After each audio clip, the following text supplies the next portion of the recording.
What's up, everybody? Welcome into the Real Talk Ravens podcast. We are here this Thursday evening, going to preview this wild card weekend in hopes to see exactly which 4, 5, 6, or 7 seed we're going to be seeing here in the divisional round. Yep, it's one of those rare weeks where, as a Ravens fan, you can just sit back, relax, and enjoy some good football. But at the same time, I kind of got that feeling, like Lamar said, I'm kind of antsy. I'm ready to play. Yeah, for sure. Did you want to start by, before anything else, just going over our injury report for today? We can. Wasn't even really paying attention to it since I know it's the bye week. I'm not really worried about the injuries, but we can bring it up here. I mean, it was about what you would expect. Yeah, I mean, and I think it's good that they're practicing even in the bye week. On the bright side, I know Geno Stone is back and Kevin Zeitler is back practicing. I heard Charlie Kohler returned to practice today. Kyle Hamilton was pretty much unlimited. He was limited, but as close to being a full participant as he could have been, apparently. Yeah, it looks like the only people not practicing are Zay Flowers, Odafe Owe, Malik Harrison, Delshon Phillips, and Marlon Humphrey. They've still got plenty of time as well, so. Yeah. And then none of those are serious injuries, so we should be all right. Another news, Lamar won the AFC Offensive Player of the Month for December, so that's pretty cool. Did. Hey, he earned it too. He was very dominant over the month of December, pretty much since the bye week. Yep, and then also we got our first glimpse of Dalvin Cook in practice in a Ravens uniform, and he is going to be wearing number 31, a la Jamal Lewis. So hopefully he can channel some of that Jamal Lewis into these playoffs here. Yep. Hey, all we got to do is win every week, and we're champs. Yep, we got to win 3 games.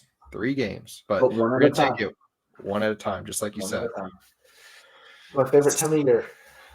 It's like you said, it's going to be just an extremely fun weekend. There's a lot of good storylines, I think, with these games this weekend.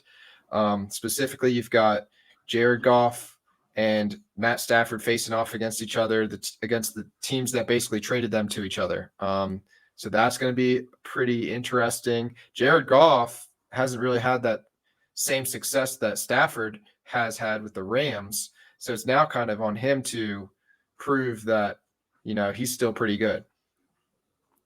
And then you got Flacco, resurging his career. And then you have him facing against the rookie of the year, CJ Stroud, most likely. 2 incredible stories right there. Yeah. So either way you break it down on that one, whoever wins, it's a great story. And then you got the Miami Dolphins traveling to Kansas City when it's supposed to be a negative 30-degree wind chill. Yeah, that sounds like a lot of not fun. No, it's supposed to be one of the coldest, if not the coldest game in NFL history. Oh, gosh. Well, I hope the Dolphins are ready. Yeah, it's not like you're playing it's not like Miami is a team that's just from a normal area. They are from the hottest, warmest city team in the NFL.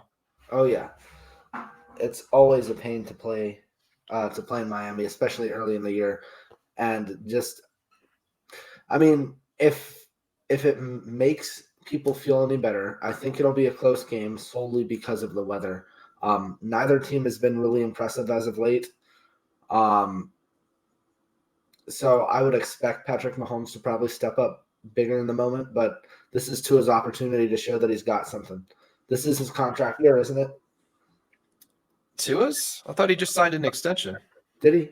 Maybe he did. I don't know. I'm not really tuned in with the Dolphins. Me neither. I'm not. I just thought I saw that in last offseason or so. But let's go ahead and get into our picks standings. So, see where we're at here. So I did make a slight error in the calculations previously. So really, Mike was up 6 games, or no, he was up 7 games last week. I got back 4. I got lucky. He's still up 3. I got lucky because I've had a dreadful last 2 weeks. Down the Right. stretch. And I've capitalized to come back. Yeah, you have. You've just So, picked opposite me everything. yeah. So, what we are going to do, though, for the playoffs, we've talked about this, and we're going to count each round. Basically, if we choose correctly, it's going to count as an extra point. So, for the first round, the wild card round, it's still going to be 1 point. The divisional round is going to count as 2 points. Championship round is going to count as 3 points, and then we're going to count the Super Bowl pick as 5 points, or 5 wins, we should say. Yeah. So we'll see how this goes. It'll be really anticlimactic if we just all have the same picks because of everything. But you never know what the games are and whatnot, and we'll probably make it interesting anyway. Yeah, and so we got 4 weeks basically of picks to really pan this out. And then if there is a tie, we said we will come down to the Super Bowl score as the tiebreaker. Yep. So let's go ahead and I guess get into this. We'll start with the AFC just to keep it on our side. Okay. All right. Let's start with the 4 or 5 seed. Yeah, so the first game that I'm looking at here is the Pittsburgh Steelers versus the Buffalo Bills, which is your 7 versus your 2 seed at Buffalo. All right, so real quickly, let's look at the injury reports here. Obviously, Pittsburgh is not going to have TJ Watt. And it seems like everyone else is pretty much healthy for the Steelers. Hey, Mike, I'm getting some echo on your end. Is that better? Testing. Testing. No, I still hear it from my end. Whenever I talk, I hear myself. Oh. Try that. Test. Still hear myself. Is it mine? Could be yours, dude. I'm in the same setup I've been in. Test. No, I still hear myself. Okay. I'm like turning my volume all the way down so it doesn't even hear anything from me. Testing. Test. That better? Yeah, that sounds better. Okay. All right. I think I just had my volume way up. Oh, okay. It was the volume. Yeah. So it wasn't your mic then. No, but it's okay. All right. Back to the Steelers injury report. For the Steelers besides TJ Watt right now. Yes, correct? TJ Watt is the only guy that looks to be out for the Steelers. Then looking at Buffalo, they've got a slew of injuries, and it looks like Rasul Douglas is probably out, starting corner that they traded for at the trade deadline from the Packers, who's been big for them this year. He got hurt in the Dolphins game, so that's going to be huge for them. Then Taylor Rapp got hurt in the final play of the game, I believe, against the Dolphins on his interception. He hasn't practiced yet. That sucks. I didn't realize that. So that's 2 guys from their secondary. Not that the Steelers have a strong passing attack, but that definitely helps them. Yeah. So what are the keys you're looking to in this game then? I mean, we talked about it a little bit, but it's more so like, can the Steelers just establish their run game and keep the ball away from the Bills' offense? But now that I'm seeing all these injuries in the Bills' secondary, it's almost like they're going to be able to take some shots, and if they hit on those shots, it could be – George Pickens is no joke. Yeah, they've got the receivers. I like Deontay Johnson a lot too. Yeah. So, and then you got Freiermuth. You've got the real question for me is, are they going to be able to stop Josh Allen, especially without TJ Watt? Yeah, and that's the thing for me. I just don't see that happening because Josh Allen just put on a show versus the Dolphins. He had like 430 all-purpose yards, including. He had a really rough first 3 quarters, but he redeemed himself and he came up big in the end. He just makes unbelievable throws all the time, and he kind of bails his offense out. I feel like they're not exactly the best offense. It's I feel like he just makes it all happen on his own. Tyler has a Little Caesars body switch dream for Josh Allen. He had the he had Justin Jefferson commercial. 425 yards of offense last week. Yeah, no, I know. He was insane. He made me eat my words. But for the first 3 quarters, I was thinking he was looking rough. But that's kind of why I'm nervous to play them, because like you keep saying, he's just all he really needs to do is find a way into the game. He's kind of like Lamar in that sense. Yeah, he's a tough one. I mean, and I feel like if they get healthy defensively, then it's definitely going to be tough to face those guys. But Pittsburgh's getting them at the right time as far as that goes. I will say I have been watching the Bills games like I said I would. One thing they have been kind of bad at lately is getting the ball to Stephon Diggs. He hasn't been playing as much, and when he has been playing, it just hasn't always really been working. So yeah, that's a factor for on sure whether they're going to beat the Steelers or not. So do you want to do game picks? Yeah, but real quick, also just looking at this injury report, it looks like Gabe Davis has not practiced yet either. Oh, dang. Yeah, that's important. That kind of forces them to throw the ball to Diggs. If he's on the field. Yeah, I mean, he doesn't have a choice, I feel like, if you've got Dawkins out. Yeah, no, I agree. I mean, not Dawkins, Davis. Yeah. Yeah, I'm going to go ahead and just stick with. You want to do a bold prediction for each team and then the score? I mean, my bold prediction would be that. Yeah, just one bold prediction for the game. I'm going to say that it's a low-scoring game. Yeah. I think it's going to hit the under, and I'm going to go with the Bills. Okay. My bold prediction is Minkah Fitzpatrick is going to have 2 interceptions, and I'm going to go with the Steelers. Wow. So that would mean I feel like they're going to have the best game of their year, and it's going to set up the inevitable, a trip to Baltimore. Yeah, if that happens, Pittsburgh is coming to Baltimore. And there's nothing that I would like more than to see Pittsburgh, because you know how they say it's hard to beat a team twice? Well, I'll tell you what, it's hard to beat a team 3 times. Yeah, don't beat them thrice. So let's go ahead and get into the 3-6 matchup in the AFC, and that is the Miami Dolphins versus the Kansas City Chiefs, which is going to be Saturday night, and you have to have Peacock to watch it. Yep. There's a conspiracy going around that the reason that is because all of the Taylor Swift fans will buy Peacock just to go see Taylor Swift in the game. That's one way to do it. But I'll tell you what, we talked about it already. Negative 30-degree wind chill. Whose advantage is that? I'll say that's the Chiefs' advantage. I don't know. I kind of low-key like the Dolphins in this game, though. They're getting Mostert back. They're getting Waddle back. They're both questionable, actually. They're playing. They've said that they're questionable on their accounts. They have had limited practices. Neither of them have had a full practice. I'd be willing to bet that they're both playing. And they have listed Xavier Howard out. Yes, I know he's out. That'll be tough. Javon Holland, questionable, has not practiced. Deshaun Elliott, questionable, has not practiced. So both their safeties are questionable and have not practiced. Xavier Howard is out. Let's be honest, Tyler. You don't have to have a secondary when the receivers are dropping everything. So, if anyone's going to drop anything, it's going to be the Dolphins receivers this week in that cold weather. I mean, I know Tyreek Hill played there.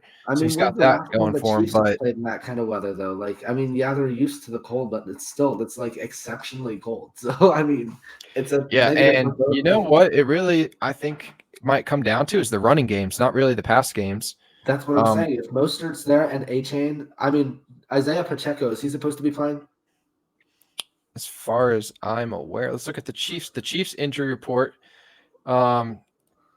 They don't have – okay, the only guy out is offensive tackle Wanya Morris. I don't even know if he's a starter. Okay. Justin Ross is questionable at wide receiver with a hamstring. Kadarius Toney is questionable with a hip. Kadarius Toney might not play, and that might – and nobody else is in question. I think So if Kadarius Toney sits out another week, the Chiefs have a really good chance at winning. I think that Nick Bolton is going to be flying all over the field for the Chiefs. Yeah. The last time the Dolphins played against a quality linebacking core was us, and you saw what happened. Roquan Smith, pretty one-handed interception. He was flying all over the field. So I could see Nick Bolton have a really good game. I'm going to go ahead and say he catches an interception, and I'm going to go with the Chiefs in this one. So my bold prediction would be that there is a combined 300 yards of running. I agree with you. I think the key to the game is going to be on the ground. But also, yeah, I agree. I think that the Chiefs defense is going to force Tua to eventually have to make some throws that he's not comfortable making. Patrick Mahomes can do anything. It's just a question of whether his receivers can do it. So I'm not really worried on that front. It's not like Patrick Mahomes is going to potentially throw 2 or 3 interceptions in this game, whereas with Tua, you don't know. And I think that's the difference. I think there's going to be a couple Chiefs turnovers that makes the difference in the game. But yeah, so I also go Chiefs. Gotcha. All right. And then that brings us to the final AFC matchup, which is the 4 versus 5. Cleveland Browns is the 5 at the Houston Texans, who are the 4 seed because they won their division, even though the Browns have a much better record. So the real big picture is you got the vaunted Cleveland defense versus the rookie of the year quarterback. And then you have Joe Flacco coming as the comeback player of the year, yada, yada, yada. Now, a key injury happened on the Browns this week already. Yes. Key injury, Denzel Ward. He did practice all week, though, and he just had a limited practice after the injury, and based off of what Stefanski said is he's going to play. Okay. What was the injury for those who don't know? It looks like it was a knee. So that's definitely something to watch, but thankfully, it sounds like he'll be playing. However, Grant Delpit is still out at safety. So here's the thing. The Texans have been 2 completely different teams this year. One of those teams is the team that is going to host Cleveland. That's the team led by CJ Stroud. And the other team is any team not led by CJ Stroud. And there is a clear-cut difference. And yeah, Cleveland just kind of won convincingly against Houston, even though it really wasn't so convincing at the end. It was 36-22. Right. But that was still against the other Houston, not this Houston. Yeah, it was Case Keenum and whoever the other guy, I forget his name. It was Case Keenum, but the other dude, Davis Mills. Davis Mills. I like Davis Mills. Yeah, I would too as a third stringer. Yeah. Well, okay, there was a year where he was starting and he was actually not terrible. Just everyone around him was not good. But that was last year. Yeah, but he also played well the year before too. Like as a rookie. He just has we saw the difference that CJ Stroud made. Yes, I am not denying that CJ Stroud is the best what? No, I'm just saying I like Davis Mills. Anyway, Nico Collins has been playing pretty well too. He is a steal for that team. And I think that the Texans will be able to do whatever they want in the air against the Browns because we've seen the Browns are a really good defense, but they've been in shootouts before. We lost a shootout to Cleveland. They let teams back into games like the Browns, like the Texans, where they're getting scored 20-plus points against all in like one quarter. So it can happen, and I think it will happen. I think this is going to be a very high-scoring game. Some key injuries for the Texans. You got Jerry Hughes at defensive end out. He's their main guy. Also, the Browns, I don't know if he's been the starting kicker for them, but it says Dustin Hopkins is out. Yeah, he's been out. I haven't really watched them too much, so. They've been without a kicker for like a month. I forgot what he did. I think he So if it comes down to a kick, that definitely bodes well for the Texans. Well, I can't remember who their replacement kicker is, but I think he hit a couple big ones a couple weeks ago, but I don't know. Okay. How do you feel this game is going to go? I will say this. In the playoffs, you need to be able to run the ball, and you need to be able to play good defense. If the Browns do not turn the ball over, they will win this game. I believe that their defense is good enough to make a few stops, probably quite a few stops because of how good they are, even with the few injuries they've got. I can see David Njoku going for over 100 yards receiving easily, and Browns picking up a win. Okay. Okay. I respect that. My thought with this game, it's really hard to beat a team twice, but it's also really, really hard to win in the playoffs. And CJ Stroud's a rookie. Now, I know I just said that CJ Stroud is like a difference maker for this team, and I do think he is, but 1 second, though. I want you to think about this. You can consider their game versus the Colts last week as a playoff game. That is true. Regarding his experience. That is true, and he left it all on the line for the defense to almost choke away. So that's what I'm saying. He's young. He's good, but he's young. He barely beat the Colts. I think he has what it takes, though. I think that the Browns, they're a very interesting story. But Joe Flacco, he throws a lot of interceptions, which, it is January, Joe, so maybe he'll just throw a perfect 350 yards, 5 touchdowns, 0 interceptions, something crazy like that. I'd expect it at this point. But I think what's going to set them apart is the age difference. I really think that while Joe Flacco has experience in this, I think that it's going to be a very, very physical game. I think that Joe Flacco is going to eventually get beat down, where CJ Stroud might still have something in him late in the game, and I think that might make the difference. So you're going Texans? I'm going Houston. Okay. So we got a couple of differences there. So that would make it divisional round weekend. We would host Pittsburgh, and Kansas City would host Houston. Based off your picks, yes. Based off my picks, we would be playing Cleveland. We would be playing Cleveland, and the other game would be Buffalo versus Kansas City. Buffalo, Kansas City. That would be an interesting weekend. It would be hard to find me anywhere else but glued to the TV. Yeah. So, all right, that rounds up the AFC. So let's go ahead and look at this NFC picture now.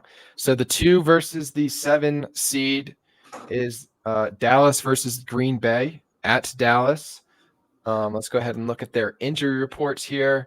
Green Bay's got, a few guys that haven't practiced. A.J. Dillon has not practiced. Jair Alexander did not practice today, but he did yesterday. And then their guard didn't practice. But I do think they're getting healthy with their receivers. Christian Watson has been a limited participant. But he's been out for a while. Jaden Reed, who has been hurt, has been a full participant. So they're getting healthy at the right time. Dallas, Stephon Gilmore did not practice yesterday. They haven't come out with their Thursday report. DeMarcus Lawrence did not practice. That's rest. And, so the only guy in question for the Cowboys is Stephon Gilmore. Okay. First of all, I'd like to say I think it really sucks that as the 2 seed, teams have to play wild card weekend.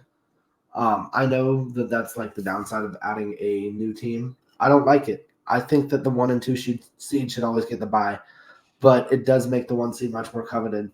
And it does show the difference between, Dallas has been really good, but the difference between 2 and 1 is immense. But Dallas has been through a lot this season, and let's be honest, people have been saying for weeks that this Packers defense is among the worst in the league. And in the playoffs, you need both offense and defense to work. I don't think it matters how good of a game Jordan Love has. I think that the Cowboys are going to be able to throw all over them. It really, really, really, really will come down to how many points the Packers can put up. Yeah, I think whenever you play the Cowboys, the very number one most important thing that you have to do is take away CeeDee Lamb or at least Yeah. double him. Make sure he is not the primary guy for their offense. He is what makes them run. He has been the sole best receiver in the NFL, in my opinion, this year. And, Dak Prescott's been playing pretty well, but I feel like it's been a lot in large part due to CeeDee Lamb and how open he's been getting. True. So I do think the Packers have what it takes to upset this game. I'm not sure. I'm really not sure, but I think I'm going to have to go with Dallas as well, just because it's at home. And I just don't think Jordan Love is ready for this moment yet. Yeah, it's been a really great story with Jordan Love. You got to give enough respect to the Cowboys. However, I will say one way that the Packers can maybe take advantage is understanding that the Cowboys can't really run the ball and maybe forcing them to run, do something exotic on defense. I don't know. I feel like take away CeeDee Lamb. Yeah, take away CeeDee Lamb and force them to run. They won't be able to. You also got to look at this from the storyline of the fact that Mike McCarthy's going against his former team.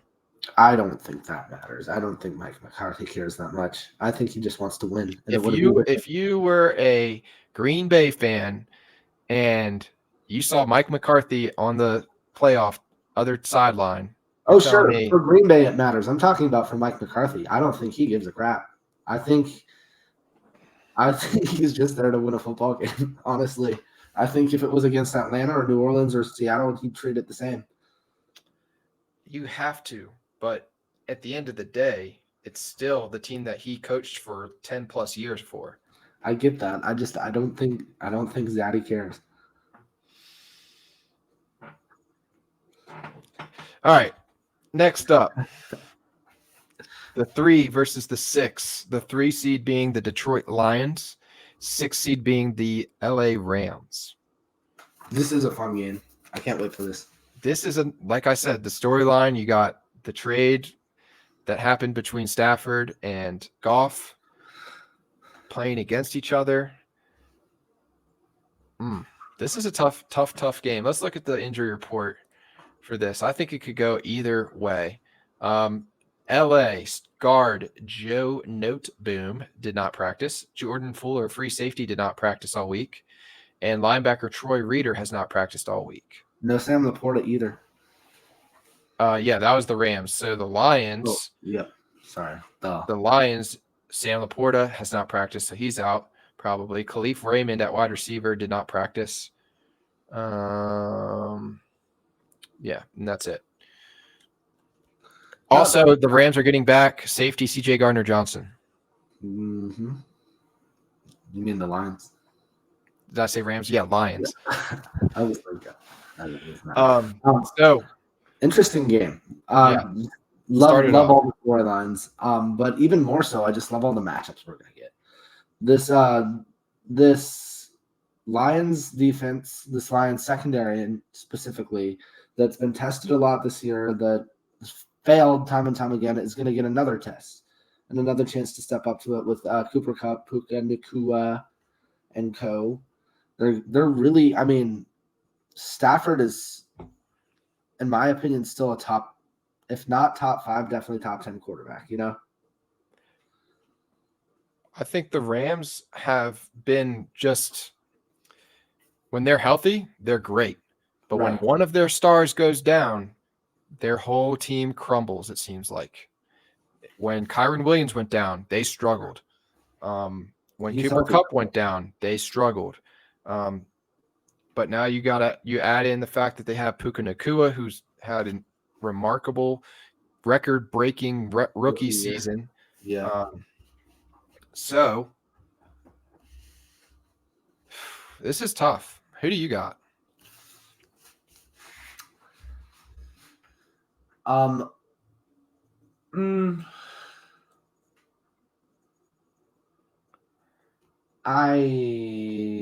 trust Matthew Stafford more than I trust Jared Goff. So I'll probably say the Rams. But I think my bold prediction here would be that Jared Goff outduels Matthew Stafford. It comes down to like a bad defensive drive for the Lions. Yeah, it's your weaknesses that normally come out that big in the playoffs. Like people say, the Rams are probably going to lose on a special teams play. Well, I think it's going to be a big defensive blown coverage or something for the Lions, and that might be the deciding factor in this game. I've seen them at home in primetime a couple times this year. They look great against the Broncos. They choked against the Packers. I'd consider the Packers to be. They beat the Chiefs the first game of the year too. They did. You know more about these teams now than you did then, but I'm not really that impressed by them in primetime. They're not like the 49ers or what the Eagles were before like the end of the year, where they're just almost unstoppable in primetime, Yeah, I see what you're saying. I don't think the Rams defense is going to really scare the Lions offense. I think it's going to be a high scoring game, but I do think that the Lions defense is good enough to make a few stops. You got to think about this too. This is the first time in over, I think, like 30 years that the Detroit Lions have hosted a playoff game. So that place is rocking. I'm going to go with the home team here. I'm going to go with the Lions. I'm going to say Jared Goff is coming out guns a-blazing, like he's got something to prove here. And I think Trey Hendrickson gets 2 or more sacks for the Lions. Did I say Trey Hendrickson? What's his name for the Lions? For the end. Oh, yeah. Not Trey Hendrickson. Something like that. On the spot. Some white guy name. Yeah, Hutchinson. I knew it was an H. So yeah, I'm gonna go with the Lions on that one. Okay. And then that rounds up with our last one here. Probably like the two coldest teams entering the NFC, maybe the entire playoffs. Yeah. Well, I mean, the home team did win. Barely.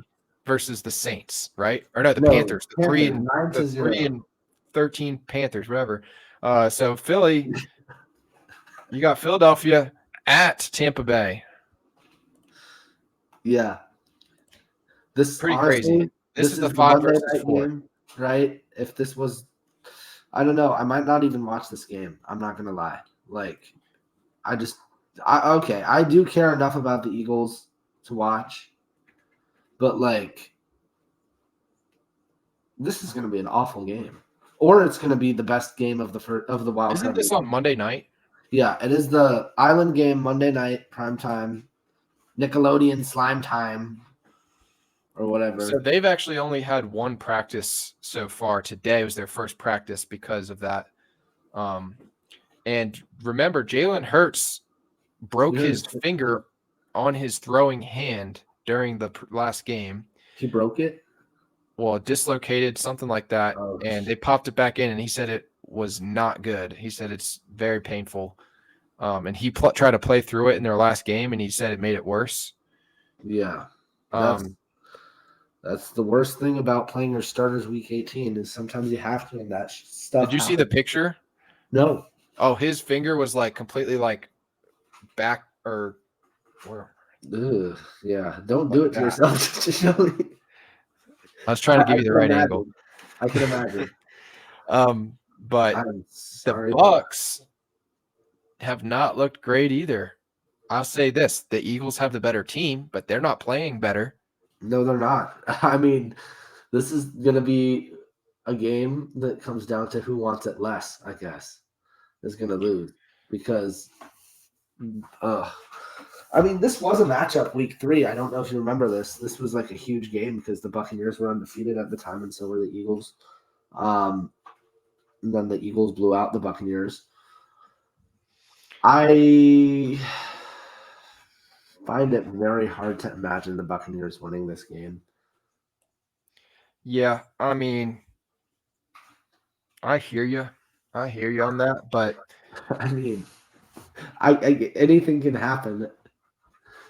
I just feel like Baker's going to pull some crap. Let's do it. I'm going Buccaneers. My bold prediction is Baker Mayfield throws a last-second Hail Mary to win the game. And then after the game, You stole my thunder. Coach Sirianni gets fired for the worst end of season implosion since the Ravens when we won the Super Bowl. You stole my thunder, and now since you picked the Bucs, I'm just going to pick the Eagles in spite and say that DeAndre Swift runs for 150 yards on the Buccaneers defense. I would love to see that. I would love to see the Eagles win.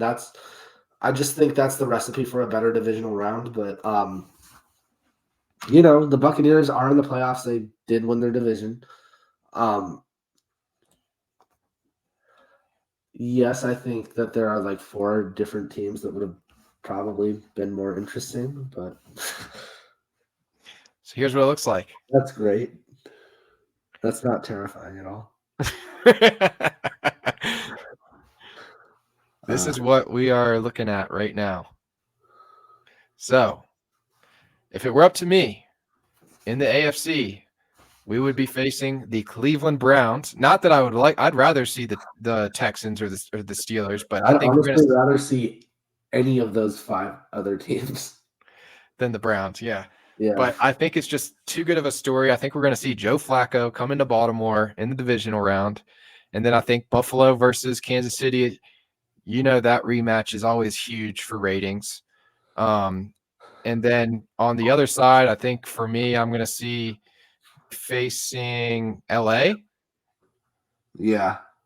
Yeah. So in my situation, they'd be facing Philly. The Eagles. And then it would be Dallas versus Detroit in my NFC. And your Steelers and Chiefs versus the Texans. Texans, yeah. Okay. And then on the NFC, you have the 49ers versus the Rams. And the Cowboys versus the Buccaneers. And I can tell you now, the Buccaneers would win that game. Buccaneers in the NFC Championship. Somehow have Baker Mayfield and the Buccaneers in the NFC Championship game. How crazy would that be? Pretty much like within 4 years, just the Buccaneers are consistently, even without Tom Brady, just in the divisional round in the conference game. I mean, hey, that just speaks to their GM and their coaching staff. And Todd Bowles can win a playoff game, dude. I'm telling you, it's going to be heartbreaking. I'm telling you right now, I was going to pick them until you did, and then Well, you should have stuck with them. You knew. I decided to go different because I need the difference, and I can see Philly smoking them as well. Could be worth 5 freaking wins. You can go with whoever. I was going 60-40 Bucks, but now I'm going with the underdog in my book. What makes you think legitimately that the Eagles are going to win that game? I think that they're going to be able to run the ball. You do? You really think they will? And I think their defense is legit. Do you think Jalen Hurts is healthy? I think he's healthy enough to hand the ball off. Do you think that the Buccaneers pass rush is strong enough to get to Jalen Hurts? No, not with the Eagles O-line. I hope you're right. I feel it. Issue with Jalen Hurts lately, I feel, has been poor play calling and making him throw it too much. They need to lean more onto their run game and get that going, and then rely on your defense. You have a good defense. Oh, yeah. I mean, there's a reason they were in the Super Bowl last year. So get back to that. I mean, yeah, and they're now coaching in Arizona and Indianapolis. That's true too.